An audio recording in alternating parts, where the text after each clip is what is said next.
Every great financial scandal has a costume. Enron wore an energy trading suit. Bernie Madoff wore the respectable sweater of Wall Street reliability. Mozambique's hidden debt disaster wore something much stranger, a tuna costume. On paper, the plan sounded bold, patriotic, and almost cinematic. Mozambique, a country with a long Indian Ocean coastline and rich marine resources, would build a modern fishing fleet, protect its waters, create jobs, and transform itself into a maritime powerhouse. There would be tuna boats, coastal patrol systems, shipyards, radar, and national pride. It was the kind of development pitch that could make bankers nod, politicians smile, and citizens imagine a stronger future. But behind the polished language of development was a financial machine loaded with secrecy, bribery, inflated contracts, hidden guarantees, and staggering debt. What began as a promise to develop Mozambique's fishing and maritime security industries became one of the most damaging sovereign debt scandals in modern African history. The loans totaled about $2 billion, much of it backed by secret state guarantees signed by Mozambique's then finance minister, Manuel Chang. The money was supposed to fund 3 state-linked companies, Proindicus, Imatum, and Mozambique Asset Management, often shortened to MAM. The official story involved protecting the coast, catching tuna, and building shipyards. The real story involved kickbacks, offshore payments, investment banks, political insiders, and a country left holding the bill. The scandal became known as the Tuna Bond affair, a name that almost sounds funny until one remembers the consequences. Mozambique was not a wealthy country playing with spare change. It was one of the world's poorest nations, heavily dependent on donor support and international confidence. When the hidden loans were exposed, the damage was brutal. Donors pulled back. The International Monetary Fund suspended support. The currency plunged. Debt exploded. Ordinary Mozambicans, many of whom had never heard of Imatum or Proindicus, were forced to live with the consequences of deals negotiated in boardrooms and back channels. At the center of the storm stood Manuel Chang, Mozambique's former finance minister. He did not act alone, and the scandal cannot be understood as the work of one man with a pen. But Chang's signature mattered. His approval helped transform risky borrowing by obscure state companies into obligations that the Mozambican public would ultimately be expected to shoulder. In the grand theater of financial disaster, Chang played the role of gatekeeper, the official whose authority helped turn hidden debt into national crisis. To understand why the tuna bond pitch had power, one must first understand Mozambique's position at the time. The country had vast coastline, strategic waters, and growing international attention because of major natural gas discoveries. There was a sense that Mozambique might be on the edge of transformation. Development dreams were in the air. With the right infrastructure, the country could expand industry, improve security, and become a stronger player in regional trade. The proposed maritime projects seemed to fit that dream. Proindicus would provide coastal surveillance and security. Imatum would create a national tuna fishing fleet. MAM would build and maintain shipyards. Together, the projects were presented as a coordinated maritime development strategy. Mozambique would guard its waters, catch valuable fish, and service vessels. In theory, it was a nation-building plan with boats. The problem was that the economics did not match the sales pitch. The contracts were huge. The companies were weak. The revenue projections were wildly optimistic. The arrangements were complex and opaque. The equipment was allegedly overpriced. Most importantly, the public was not properly told what the government was guaranteeing. These were not normal, transparent public investments debated openly through parliament and budget channels. They were hidden obligations, debts with the power to sink the national balance sheet. The word bond gives the affair a certain technical distance, as if the scandal belonged only to financiers and lawyers. But sovereign borrowing is not abstract. When a government guarantees debt, it effectively places the public behind the obligation. If the project fails, citizens pay through higher taxes, lower public spending, inflation, currency weakness, and reduced services. A hidden guarantee is not just a secret signature, it is a secret claim on the future. The tuna bond scandal had an international cast. There was Manuel Chang, Mozambique's finance minister from 2005 to 2015, whose signature helped approve the guarantees. There were Mozambican officials and political figures accused of benefiting from corrupt payments. There was Privinvest, the shipbuilding group that supplied equipment and services for the projects. There were major financial institutions, including Credit Suisse and VTB-linked entities, which helped arrange or market the financing. There were investors around the world who bought into the deals. And then there were the Mozambican people, who were not invited into the room but were left with the invoice. In a cleaner version of the story, each actor would have had a clear public role. The government would evaluate the projects. Parliament would approve major obligations. Banks would conduct due diligence. Contractors would deliver equipment at fair prices. Investors would receive accurate disclosures. Citizens would benefit from new jobs and new revenue. That is how development finance is supposed to work when adults are in charge and sunlight is allowed into the room. Instead, the system functioned more like a relay race of responsibility avoidance. Government officials could say the projects were strategic. Banks could say they relied on representations. Contractors could say they delivered what they were asked to deliver. Investors could say they were misled. Everyone could point somewhere else. Meanwhile, Mozambique's debt burden grew heavier.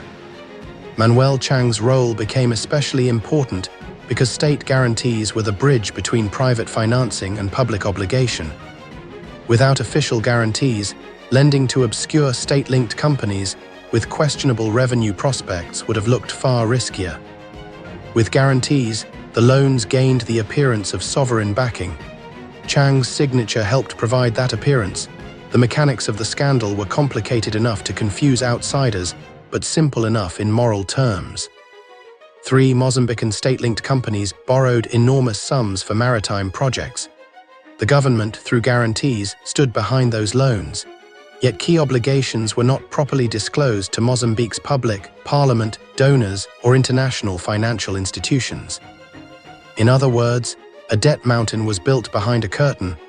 This matters because Mozambique was receiving donor support and working with institutions that needed accurate information about the country's fiscal position.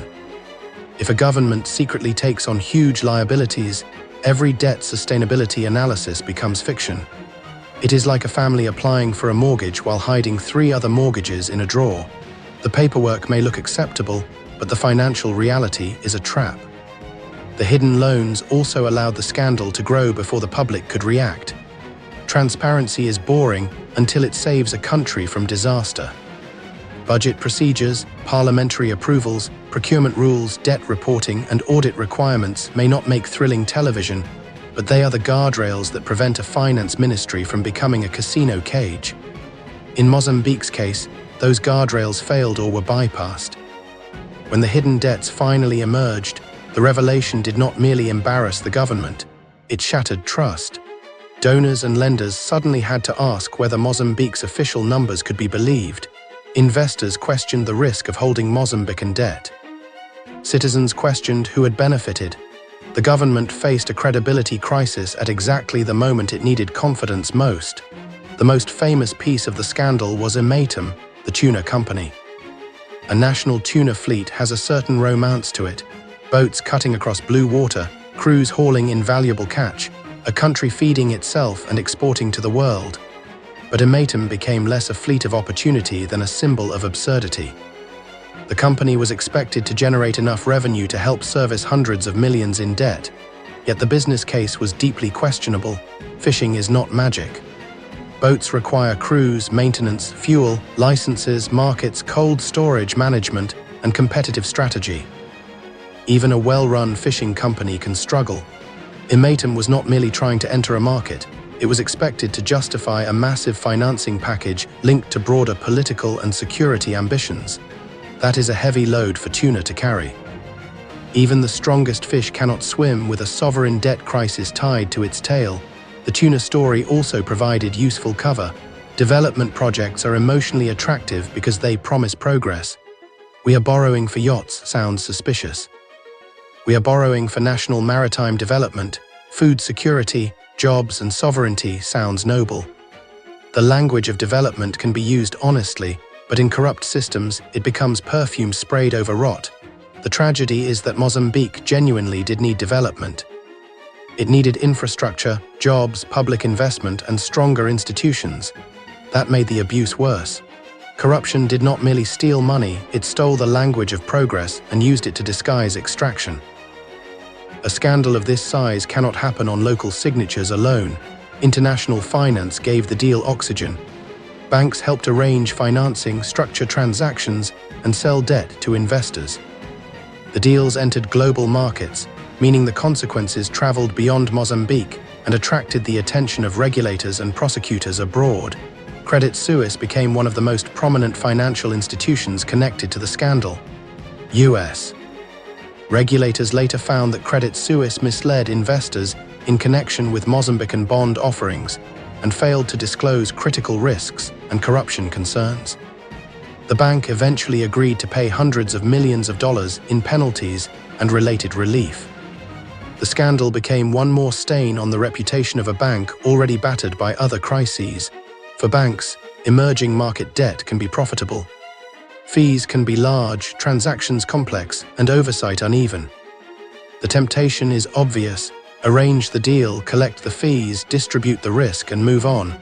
But when banks help transform weak projects into marketable securities, they become more than passive middlemen. They become architects of trust. If that trust is built on incomplete disclosures, the architecture collapses. The Tuna bond scandal showed how international finance can amplify local corruption. A corrupt official may sign a guarantee, but global banks can package that guarantee into something investors buy. A contractor may inflate costs, but lenders can help raise the money. A government may hide debt, but markets can help make the hidden debt enormous. Manuel Chang's signature became one of the most expensive signatures in Mozambique's history. Prosecutors later argued that he received millions in bribes in exchange for approving government guarantees connected to the loans. The U.S. Department of Justice said Chang received $7 million in bribe payments and that more than $200 million in loan proceeds were diverted for bribes and kickbacks. The moral weight of this allegation is difficult to overstate. A finance minister is not merely an accountant with a title. He is a guardian of the public purse. His job is to protect national finances, not mortgage the future in exchange for personal enrichment. When such an official abuses authority, the harm spreads far beyond a balance sheet. Schools, hospitals, public wages, infrastructure plans, and household budgets can all feel the aftershocks. Chang was arrested in South Africa in 2018, extradited to the United States in 2023, convicted in Brooklyn in 2024, and sentenced in 2025 to 102 months in prison.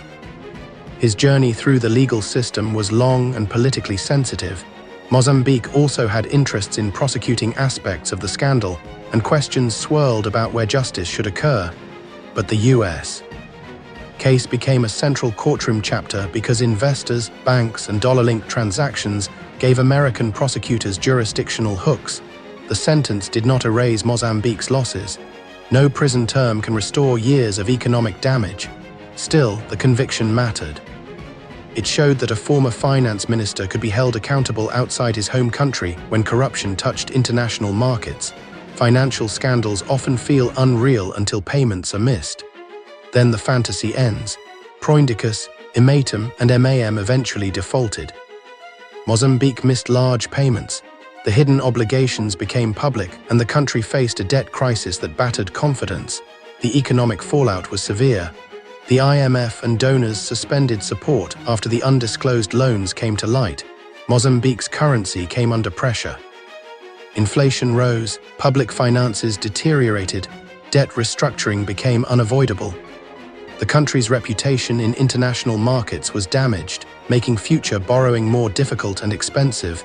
For ordinary people, the scandal did not arrive as a legal filing, it arrived as hardship. Imported goods became more expensive when the currency weakened. Public spending came under strain. Economic uncertainty discouraged investment. The poor, as usual, were least responsible and most exposed. A mother buying food in Maputo, a teacher waiting for resources, a clinic short on supplies. These are the human footnotes of elite corruption. Calling the scandal bankrupting Mozambique is partly rhetorical because states do not go bankrupt like companies. But the phrase captures the practical reality. Mozambique was pushed into a fiscal and credibility crisis by debts that were hidden, misrepresented, and tied to corrupt payments.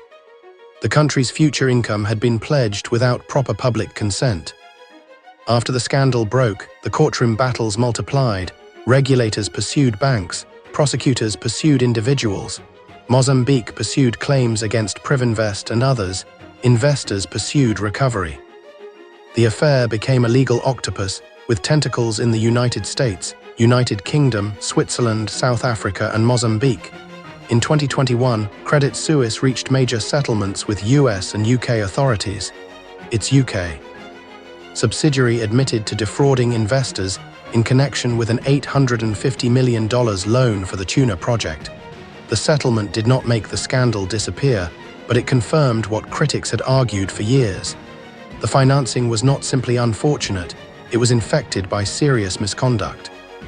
Mozambique also pursued Privinvest in London. In 2024, Mozambique won a significant victory, with the High Court awarding the country major relief connected to the scandal. Privinvest disputed allegations and continued legal efforts, but the judgment strengthened Mozambique's position in the long struggle to recover losses. These lawsuits are important, but they also reveal a cruel truth. Stolen public trust is easier to destroy than to rebuild. Money can be clawed back in pieces, fines can be paid, defendants can be sentenced.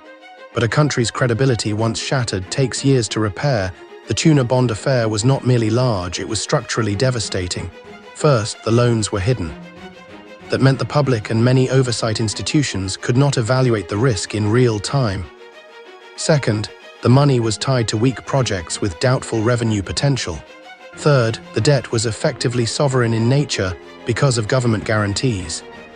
Fourth, international banks and investors gave the scheme scale. Fifth, Mozambique was economically vulnerable, so the shock hit harder. A $2 billion scandal in a wealthy country is serious. In a poor country, it is catastrophic. The scale must be understood relative to Mozambique's economy and public needs. This was money that could have supported infrastructure, education, healthcare, climate resilience, agricultural development, or genuinely productive investment. Instead, it became a case study in how quickly development finance can turn predatory when secrecy and greed join hands. The scandal also damaged democratic accountability. Citizens cannot hold leaders responsible for obligations they do not know exist. Parliament cannot debate debts hidden from it. Donors cannot support budgets responsibly if official debt figures are false. Investors cannot price risk correctly if disclosures omit corruption and hidden liabilities. Every part of the system depends on truthful information. It is tempting to mock the scandal because of its fishy branding. The jokes write themselves. Rotten tuna, fishy finance, a scandal that smelled from the start. But tuna was not the villain. Mozambique's waters were not the villain. Maritime development was not the villain. The villain was the corrupt conversion of public ambition into private gain. That distinction matters. Developing countries should be able to borrow for growth. They should be able to build fleets, ports, roads, schools, and energy systems. The lesson is not never borrow. The lesson is never borrow in the dark. Debt can build a nation when it is transparent, productive, affordable, and democratically authorized. Debt can also become a weapon when hidden behind secrecy and sold through misleading narratives. The Tuna bond scandal is therefore a warning against cynical development theater. When leaders say a project is for national progress, citizens and institutions must ask, who benefits? Who pays? Who approved it? What are the terms? Where will the revenue come from? What happens if the project fails? These questions may sound suspicious, but they are patriotic. Oversight is not an obstacle to development. It is what keeps development from becoming looting with a ribbon-cutting ceremony. Even after convictions and settlements, the Tuna bond scandal continues to shape Mozambique's financial life. The country has worked to rebuild relationships with international institutions, restructure obligations, and restore credibility. But hidden debt scandals have long shadows. They influence credit ratings, investor confidence, donor relations, and domestic politics. They also become part of national memory, a reminder that the public can be forced to pay for private deals made in secret. The scandal also remains relevant for the global financial system. It exposes how weak controls, fee hunger, and deference to official signatures can create disaster. Banks cannot simply claim sophistication when selling products and innocence when those products are rotten. If a deal depends on secrecy, inflated contracts, and politically exposed beneficiaries, compliance departments should not be decorative furniture. For anti-corruption advocates, the case is both discouraging and encouraging. Discouraging because the scheme happened at all and caused immense harm. Encouraging because investigative pressure, civil society scrutiny, regulatory action, and international prosecution eventually brought parts of the truth into the open. Justice was slow, incomplete, and imperfect, but not absent. The $2 billion tuna bond scandal is one of the clearest examples of how corruption can bankrupt hope. Mozambique was sold a vision of maritime transformation. Instead, it received hidden debt, broken trust, economic pain, and years of litigation. Manuel Chang's role was central because his authority helped make the guarantees possible. But the scandal was larger than one man. It was a network failure, political, financial, regulatory, and institutional. The most painful irony is that the scandal used the language of development to sabotage development. It promised jobs but delivered austerity. It promised security but created instability. It promised a modern tuna industry but became a global symbol of rotten finance. It promised national progress but left citizens asking why they were paying for decisions made without them. In the end, the tuna bond affair teaches a simple lesson with expensive footnotes. When public debt is hidden, the public is hunted. When officials sell their signatures, citizens inherit the bill. And when banks, contractors, and politicians gather around a poor country's future like it is a buffet, the cost is measured not only in billions of dollars, but in trust, opportunity, and time. Mozambique's waters may still hold tuna. Its people may still build a stronger future, but the scandal will remain a warning buoy floating offshore.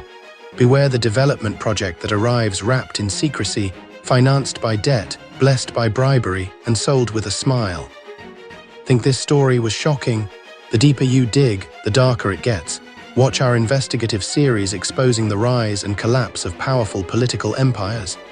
Hit subscribe to Corrupt Roots and tell us in the comments, what hidden trail of corruption should we uncover next?